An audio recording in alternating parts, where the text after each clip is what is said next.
శివాయ బ్రహ్మణే నమ. వీరబ్రహ్మేంద్ర స్వామినే నమో నమ.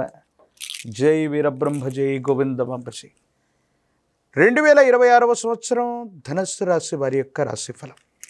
శివాయ బ్రహ్మణే నమ. వీరబ్రహ్మేంద్ర స్వామినే నమో నమ.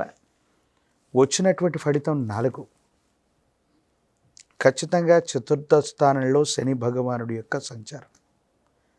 అర్ధాష్టమ శని ప్రభావం వల్ల మానసికమైనటువంటి సంఘర్షణలు అధికమవుతున్నటువంటి పరిస్థితిని మనం చూడొచ్చు.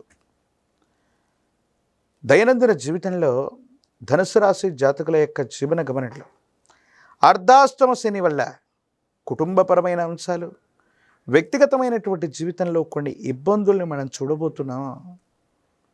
మనసు ప్రశాంతత లేకపోవటం, కుటుంబ పరిస్థితులు కూడా సరిగ్గా లేకపోవటం, అనుకున్నటువంటి పనులు కాకపోవటం ఆలస్యం అవుతుంది.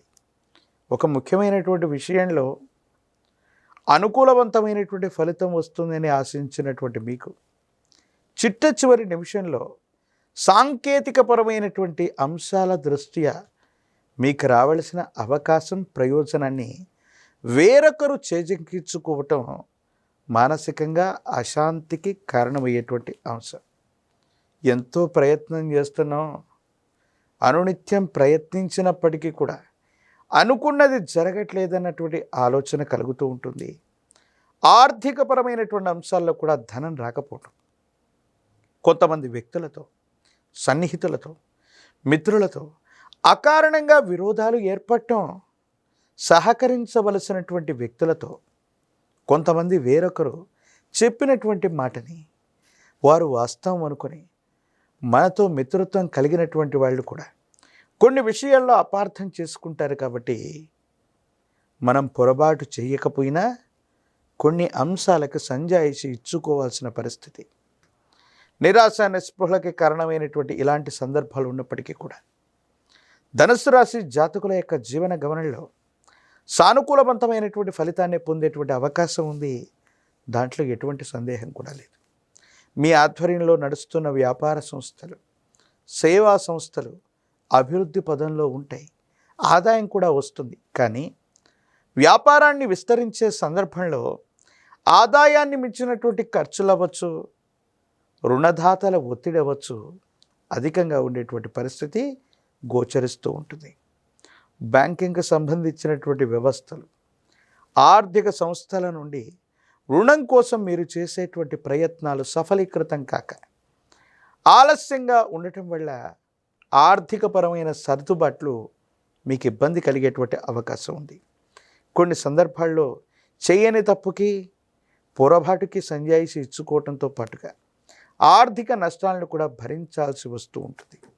కొంతమంది అధికారుల ద్వారా లేదా కొంతమంది వ్యక్తుల ద్వారా మీ సంస్థ మీద అవ్వచ్చు, మీ వ్యాపార సంబంధమైనటువంటి అంశాల మీద ప్రభావాన్ని పొందటం, ప్రభావం పడటం, పన్నులు అవ్వచ్చు, జరిమానాలు అవ్వచ్చు, ఇవి మీకు చికాకు కలిగించేటువంటి అంశాలు.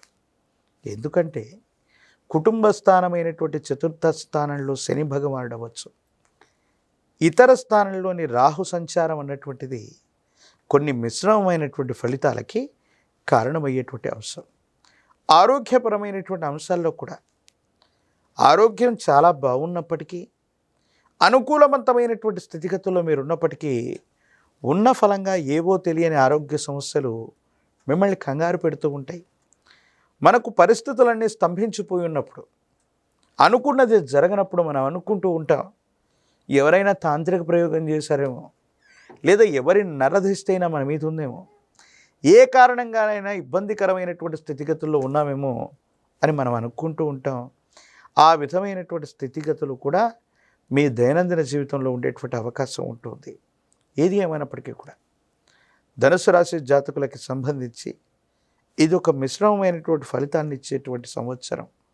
జాగరూకతతో మెలగడంతో పాటుగా ప్రతి ప్రయత్నాన్ని 1కి 2 సార్లు చేయటం వల్ల మాత్రమే అనుకూలవంతమైన ఫలితాలు వచ్చే అవకాశం ఉంది.